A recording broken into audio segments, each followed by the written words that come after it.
Eu estava aqui conversando com o nosso convidado, Dr. Moisés Tincinski, que ele é homeopata, homeopata, pediatra também. Seja bem-vindo. Obrigado. E a gente falava o quanto que a homeopatia, graças a Deus, tem crescido e quanto que as pessoas têm percebido que a homeopatia é uma medicina provada cientificamente, não é efeito placebo, nada tem a ver com o emocional e a fé de cada um. Não, verdade. Não é uma especialidade médica reconhecida pelo Conselho Federal de Medicina e que, aos poucos, devagar, homeopaticamente, a gente vai conseguindo convencer tanto os pacientes, esses já não têm mais tanta necessidade de ser convencidos, eles já utilizam Eles sentem a e sentem a diferença. Né? Mas até os outros médicos, outras especialidades que já encaminham e conseguem entender que a gente veio para trabalhar junto. Não é no lugar de... É agregar. É agregar. É uma possibilidade a mais que a gente dá para o paciente de um tratamento melhor, de um tratamento bom, de um tratamento saudável, de um tratamento sem efeitos colaterais indesejáveis, com bons resultados. E o bom é que a gente sabe que, pelo menos o Dr. Moisés e uma grande gama de médicos homeopatas, eles não excluem a alopatia. Quando há necessidade, se faz sim o trabalho conjunto da alopatia com a homeopatia, né? Com a acupuntura, com a fitoterapia, com a orientação nutricional, a consulta homeopática, o tratamento homeopático, ele não se encerra no remédio homeopático. Qualidade de vida, estilo de vida saudável, alimentação adequada, atividade física regular, os cuidados com a cabeça da gente, isso tudo faz parte da orientação do planejamento terapêutico do homeopata. Agora, é bom a gente falar que hoje nosso bate-papo é sobre um assunto que a gente só ouvia anos atrás. Nossos avós falavam, todo ano tem que tomar o remédio para o verme, porque a verminose está aí. De uns anos para cá, as pessoas se esqueceram disso. E essa verminose na infância é extremamente importante, né? Bastante importante. Ainda bem que elas se esqueceram dessa orientação, porque essa não é uma orientação adequada. Isso faz parte daqueles mitos que existem na medicina, que você tem que tomar remédio todo começo de ano, como se o remédio para vermes fosse uma vacina. Ele não imuniza você. Ele só elimina os vermes que você tem? Se é que você tem. Então, E aqueles que causam problemas. Então, como é que a gente fica sabendo quando tomar e quando não tomar? Então, como que a gente faz uma verminose? Isso. Bom, infelizmente, a gente tem várias doenças, graves doenças, que poderiam ser prevenidas com cuidados básicos que a gente imagina que todo mundo basicamente devia saber. E a frase começou com infelizmente porque as pessoas não fazem. Não fazem. Lavar a mão. Do jeito certo. Então, o que não se faz adequadamente para pegar a verminose? Não se lava a mão direito. É muito legal comer comida crua, né? Frutas, legumes. Precisa lavar a verdura e legume. Não você está na praia, aí você pega, né? Você está lá curtindo na praia, se bronzeando, e o camarãozinho que passa também está se bronzeando, porque aquela comida que vai ser digerida usada, enfim, na praia, ou ela tem uma conservação adequada, ou ela corre riscos também. Um exemplo gravíssimo que a gente tem aqui é o nível que a gente tem hoje de dengue. E dengue você cura dengue, você previne dengue matando o mosquito, evitando o criadouro, não deixando água parada. Isso também favorece o aparecimento de verminose. Moscas, baratas que carregam os vermes também. Formigas? Formiga menos, formiga só pica mesmo, né? Mas o principal são as baratas e as moscas, e os mosquitos, os pernilongos, eles carregam, as baratas carregam esses ovinhos desses vermes, que olha, ainda bem que a gente vai jantar mais tarde, porque o assunto tira um pouquinho, né, o apetite e dá um pouquinho de náusea. Sabia? Mas sempre é importante, só antes de comer que não é muito grande eu não tenho coisa. problemas com isso. Então não. tá bom. Tranquilo. Então o que acontece? A gente precisaria ter cuidados básicos de higiene.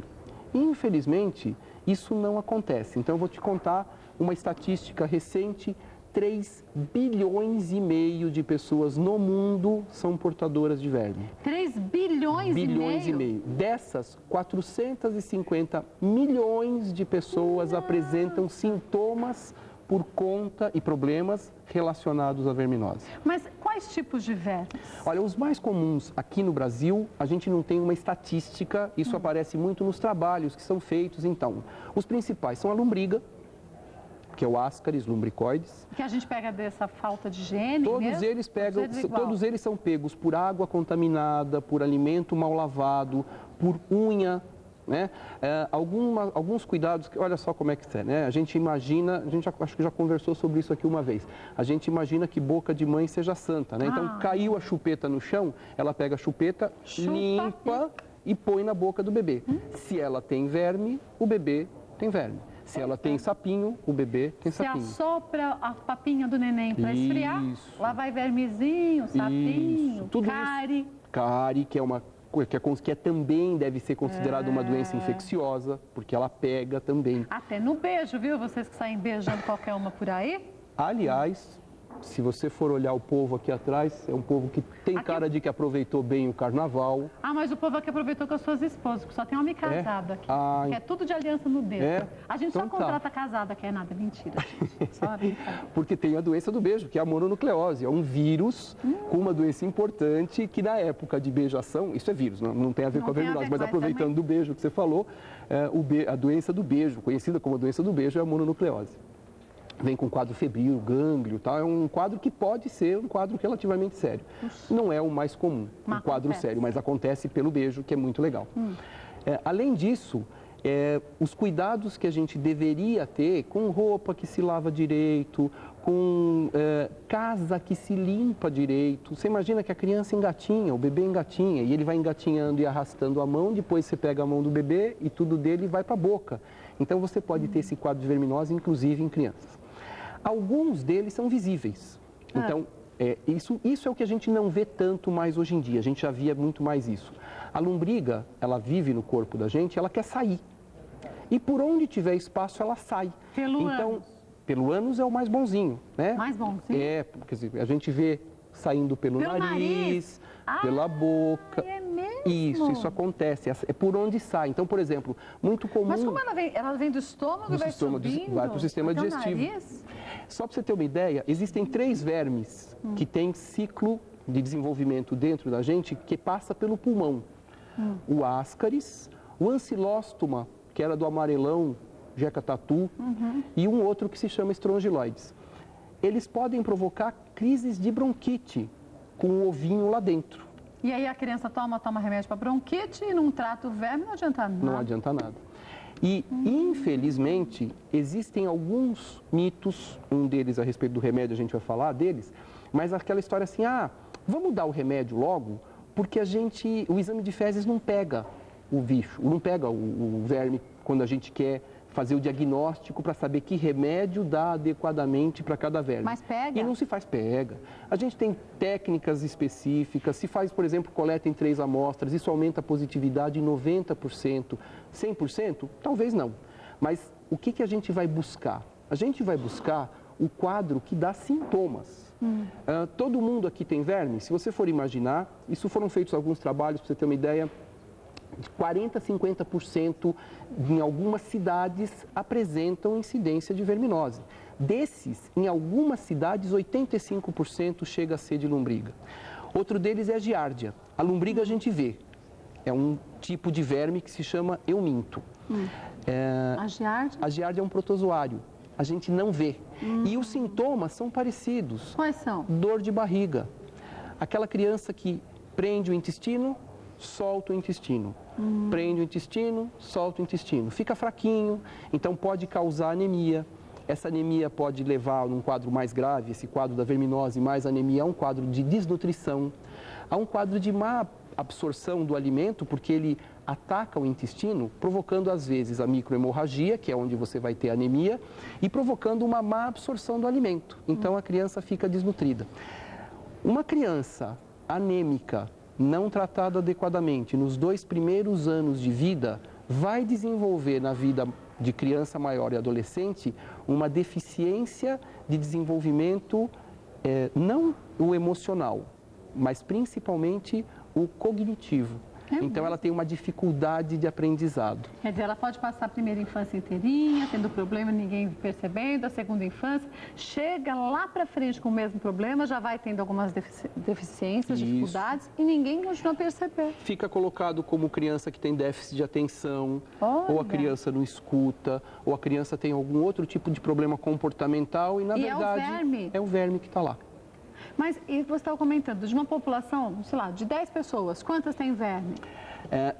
Sem sintomas, no total, de 7 a 8. Tudo isso?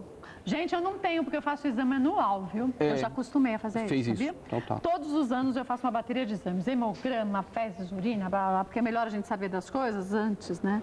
Que elas comecem a complicar. Então, vamos lá, eu falei 7, 8, vamos ser mais bonzinho. Essa é uma proporção onde você tem problemas de infraestrutura, água, falta de encanamento. Então, por exemplo, a gente tem essas situações de enchente por causa das chuvas, inundação, alagam as casas. Mas as represas também são afetadas. As represas são afetadas. A pessoa, você anda na rua alagada, calçado ou não, você tem o risco de ter essa contaminação. Eu nem estou comentando de outros tipos de doença, leptospirose, hepatite, que são quadros bastante graves. Estou falando de verminose. Então, se você não alagou sua casa, fica tudo com menos resistência, menos higiene, a chance que você tem de adquirir, de ter um quadro de verminose, acaba sendo muito maior. Então, na cidade, no lugar onde você tem higiene, você pode considerar que de 3 a 4 pessoas em cada 10 apresentam esse quadro. O que ainda é um número muito grande, porque essas 3, 4 pessoas vão contaminando outras tantas, né? Isso é uma coisa importante, porque a gente fala assim, legal, então eu estou com verme, eu vou tomar o remédio, eu estou bom, mais ou menos. Porque eu, em casa, cozinho para as crianças. E aí, eu não lavei a mão direito. Porque tem gente que acha que até lava a mão. Lava a mão. Pois é. Lavei. Não lava. Isso. As unhas, a gente não lava do jeito que ou tenta afogar o bichinho, ou tenta empurrar ele para lá, né? E achando que você empurra ele para lá e ele vai embora. E não acontece assim. Até tem uma máquina que a gente devia trazer um dia aqui, eu não sei qual é o nome, que você lava as mãos, depois você coloca as mãos dentro dessa máquina, e aí, através de eu não sei se é um raio que mostra onde que tem a sujeira. Fica, gente, como se você tivesse com um esmalte fluorescente. Mas olha, é horrível de ver aqui. Nós estamos falando disso, isso vale para a higiene dentária.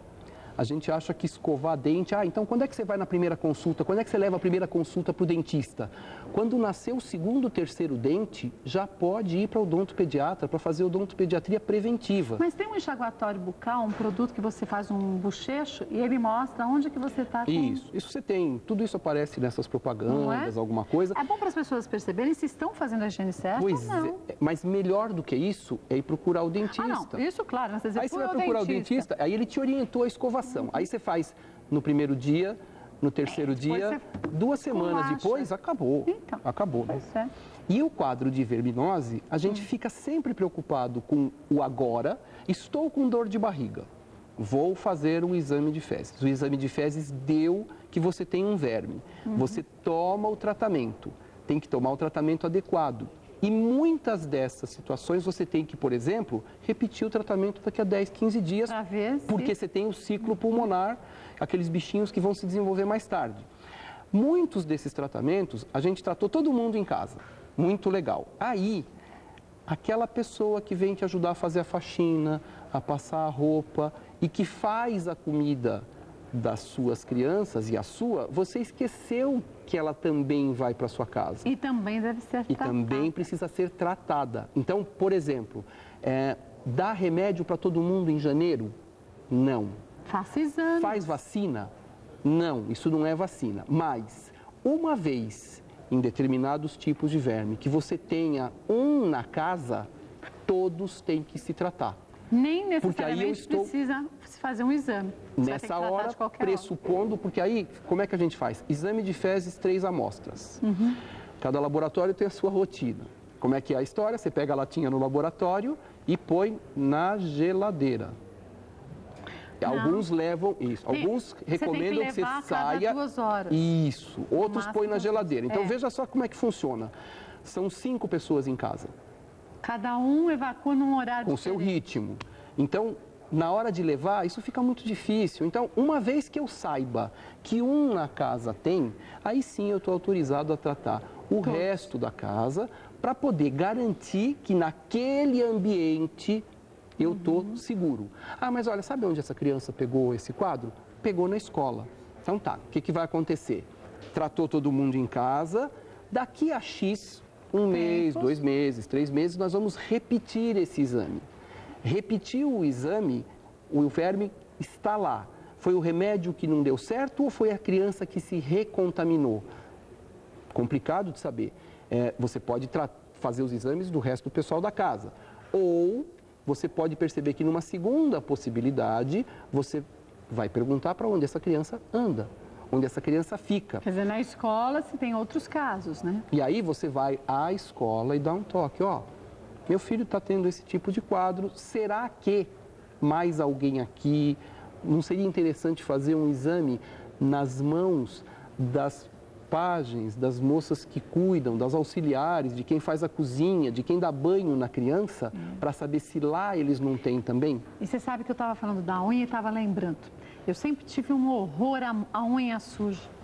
E às vezes a gente cozinhando, fazendo as coisas em casa, tem a unha um pouquinho mais comprida, acumula pó, creme, tanta coisa embaixo da unha. O ideal é deixar as unhas sempre curtinhas, né? Isso é bom, isso é prudente. Você imagina, a criança leva tudo para a boca. Mas a gente rói unha, quem rói unha também. Isso. Aí a criança leva para a boca e ela andou e ela pegou alguma coisa aqui embaixo. Ou então a criança que tem alguma lesãozinha de pele que coça. Um arranhãozinho. E ela abre o caminho para o verme entrar. Criança que não anda, que anda descalça, tem grande risco, isso a gente vê menos hoje em dia, mas acontece principalmente em praia, piscina, de ter o tal do bicho geográfico. Que é a larva migrans, que é aquele o túnelzinho, por isso chama bicho geográfico, ele vai andando, o pessoal ia lá com agulha, furava para tirar, com canetinha azul. cerca com caneta, você conseguia fazer assim, era um circuito de Monza, né? Então você via o vermezinho correndo, você sabia onde ele estava. Pois é, isso precisa tratar com pomada local, tratar com remédio via oral. Não adianta ficar tentando arrancar ele com uma agulha, muito mais complicado.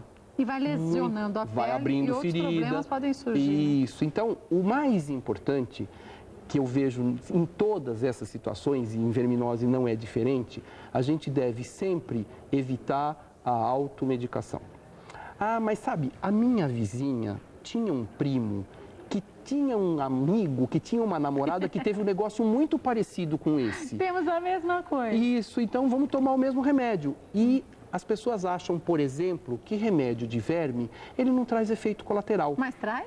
A gente tem pessoas que são alérgicas a alguns componentes do medicamento. Então, não é raro você ter uma baita crise alérgica. Ah, mas espera aí. Então, quer dizer que se eu preciso do remédio, eu não tenho crise alérgica e se eu não preciso, eu tenho? Não. Mas, se você vai usar um remédio que você não precisa, para que é que você vai se coçar? Isso é o tal do arrumar sarna para se coçar. Literalmente. Literalmente. Você acaba arrumando uma alergia para se coçar. Mas consegue se tratar a verminose com homeopatia? Olha, tem tratamentos com homeopatia. A homeopatia pode ser usado junto com a alopatia em alguns casos, mas em algumas situações existem alguns medicamentos que a gente utiliza na homeopatia com resultados ótimos. E, engraçado, né? Oxiurus, que é aquele bichinho que dá coceira no ânus. Por que ele dá coceira no ânus? Por quê? Ele põe o ovinho lá. No ânus? Adianta fazer o exame de fezes? Não, porque o ovinho fica grudado. Então, esse é um exame que se colhe no laboratório, que se chama suave anal. Como é que é isso? Leva a criança no laboratório. Raspa? Não, você pega uma fita adesiva, cola e tira. E isso é analisado no microscópio. Ah, porque como os ovos estão na região anal, você cola a fita e você tira os ovos. Mas esse ovinho, depois que o bichinho nasce, o oxiurus, ele parece um fiozinho de linha. E são vários. Então, por exemplo, em menina, é muito comum esse bichinho andar do ânus para a vagina e dar corrimento. E a criança coça. E ela coça, vai para a unha. Da unha, vai para a boca, você tem a autoinfestação. Nossa. Então, precisa tratar, porque o sintoma é, no mínimo, o oxiurus dá um sintoma extremamente desagradável. E é até fácil de você saber quem tem. Por exemplo, se eu ou você estivéssemos, a gente estaria aqui Andando, chacoalhando. Tentando aqui para... Tentando se coçar. Coça, isso. E o prurido é terrível. E é um prurido que não é uma coceirinha na bochecha. É uma coceirinha num local altamente proibido para você ficar coçando em público. Você não vai ficar coçando o ânus em todo lugar. Não dá, né? não dá. E aí, você tem a roupa por cima. Mas então, aí a roupa contaminada, você passa também o verme para o o ovinho pode, de repente, sair, você vai... E sabe o que você fez? É uma roupa que não deu tempo de você lavar direito e a lavagem não foi bem feita e a pessoa que foi lavar, ao invés de máquina, lavou na mão e o ovinho foi parar. Enfim, é por isso que é tão disseminado, porque você não tem uma vacina para isso. Mas pensando nisso, quando a gente vai provar roupa em lojas e tudo mais, o ideal seria que a gente fosse com shortinhos e alguma coisa, né? Isso sempre que a gente puder evitar usar, por exemplo, você me empresta o seu sapato, né? E você aparece com uma micose no pé. Por quê? Porque você não tem nada, mas o sapato da outra pessoa pode ter. E aí, nós vamos para muita coisa dessas, né? A guerra de chupeta em berçário, né? Um pega a chupeta do outro. Uma criança pegando a chupeta da outra. Eu não sei de quem é essa chupeta, mas é cor-de-rosa. Tem duas meninas aqui, toma chupeta para parar. Esse tipo de transmissão, a gente não tem um controle, não tem um limite para isso. Por isso que a verminose é tão disseminada. Agora, o mais interessante é assim, você vê que eu falei do começo, 3 bilhões e meio de pessoas contaminadas, 450 milhões. Então, uns 10 a 12% têm sintomas. Os outros convivem sem os sintomas. Mas o verme está presente. Por isso que precisa se fazer exames de rotina. Mas se morre de verminose?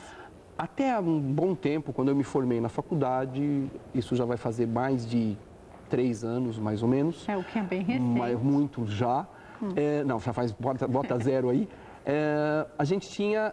O que acontecia? A infestação, às vezes, por lombriga era tão grande e a gente utilizava um medicamento que matava a lombriga, mas tinha mais de 2 ou 3, elas faziam um nó. Elas faziam um bolo e se chamava bolo de Ascaris. E ele obstruía o intestino. Porque elas se uniam, ficavam grudadas e não se conseguia evacuar, mortas. Então você tinha, às vezes, quadros de obstrução intestinal aguda, com quadros que iam para cirurgia e quando você abria, o que você tirava de lá era lombriga. Lógico que essa lombriga não se formou anteontem. De um dia para o outro, né? Essa lombriga veio acontecendo. E às vezes o dia a dia da gente é tão corrido que a gente não chega a prestar tanta atenção quanto deveria nos filhos, numa queixa da gente. Imagina, eu estou com uma coceira no ânus. Então tá, eu vou lá, não achei nada, lavo, tá, melhora, passou uma pomada, passou. Aí eu estou com uma dorzinha de barriga, mas sabe aquela dorzinha de barriga? Nossa, acordei, o que aconteceu? Não sei, acho que foi o sanduíche que eu comi ontem à noite, para. E a sua última consulta médica de rotina foi há 4 anos, porque você tem uma saúde boa. Que rotina boa, hein? Né? Você tem uma saúde boa, você não adoece. As pessoas têm o hábito de ir ao médico quando ficam doentes e não de ir ao médico para não ficarem doentes, né? Para promover saúde e não para tratar, para sair atrás com bombeiro apagando incêndio. E aí, a hora que você chega ao médico, você já teve esse tipo de quadro provocando aquela anemiazinha, e você vai na ginecologista, você faz um exame de sangue, ela fala, não, é porque você está menstruando muito, muda o teu anticoncepcional, você continua com a anemiazinha e não melhora, e na verdade só esqueceu de fazer um exame de fezes. E que é importante a gente lembrar que a verminose é bem democrática, ela afeta qualquer pessoa. Mesmo porque, se um no contato com o outro pode contaminar o outro, não tem quem fique livre. Tem as pessoas que se previnem, lavando muito bem as mãos, não levando as mãos para a boca, mas no contato que a gente tem no cotidiano com tanta gente, o importante é, pelo menos uma vez ao ano, fazer os exames. Além disso, a gente tem alguns hábitos adquiridos, tipo comer peixe cru, carpaccio. Eu não gosto nada disso. Esses alimentos crus, se você não tiver uma boa conservação e não souber de onde eles vieram, eles podem trazer determinados tipos de quadro que, por exemplo, cisticercose é um verme que você come da carne do porco, que vai para o cérebro, faz um cisto no cérebro e pode te dar convulsão. Mas essa carne de porco é de carne de porco não bem assada, bem cozida, né? Aquela mal passada. Isso, então a carne ela precisaria ser protegida também, você precisa aprender a comer direito e comer a comida saudável. Olha, quem quiser conhecer um pouco mais sobre esse mundo todo, é legal ler os livros, a série, né? Dr. Robin Cook, que fala justamente sobre isso, né? Tem um dos livros, que eu não me recordo o nome, fala alguma coisa sobre esse tipo de tema. justamente sobre as carnes mal passadas e o quanto que a gente, de uma forma geral, acaba se alimentando achando que está fazendo o melhor negócio, mas está fazendo um péssimo negócio. Lembra da história da gemada, do ovo cru? A gema do ovo cru carrega a salmonela, que não é a verminose, é uma bactéria, enfim, que dá um quadro gastrointestinal de diarreia, às vezes de uma infecção generalizada, importantíssimo. Ovo cru é legal? Por que não cozinha ele, né? Deixa ele não cru, cozinha, porque assim você se protege. A salmonela está lá dentro daquela gema, daquele ovo que você não enxerga. Comeu. Mas uma pessoa que está com salmonela, ela pode contaminar outras pessoas também? Pela diarreia, sim. Pode. Pela diarreia, sim. Um profissional, em qualquer lugar do mundo, fui viajar, peguei salmonela. Chego numa região, eu sou padeira. Vou fazer o meu pão, lava a mão de qualquer jeito, quer dizer, porque não dá pessoa tempo. que vai comer aquilo que eu fiz fica contaminada também. Às vezes é uma produção tão grande, uma necessidade de produção tão grande que você não tem tempo de fazer o pão, lavar a mão, voltar a fazer o pão, voltar a lavar a mão. Mas aí dá uma coçadinha na boca, dá uma coçadinha não sei aonde, Isso. vai lá e continua fazendo tudo. E aquele pão é distribuído... É enriquecido. Com doenças. Isso. Não que você não possa comer fora, não é nada disso. Eu estou falando aqui o quanto que a gente tem que ficar atento onde a gente come, os nossos hábitos e, em especial, o quanto que os alimentos devem ser muito bem lavados e bem acondicionados, né? E principalmente a conservação. Esse pessoal que faz comida na rua e que fica fritando ou... A hora que fritou, legal, mas e aquilo que ficou mal conservado? Aquela carne já pode estar passada, já pode estar benzida, né? Então, contaminada. Doutor Moisés, claro que volta mais vezes ao programa. Qualquer dúvida que você tenha, quer sugerir um tema? Pode? Não? Deve. mulheres@tvgazeta.com.br. Obrigada mais uma vez, você, sempre, cara. viu?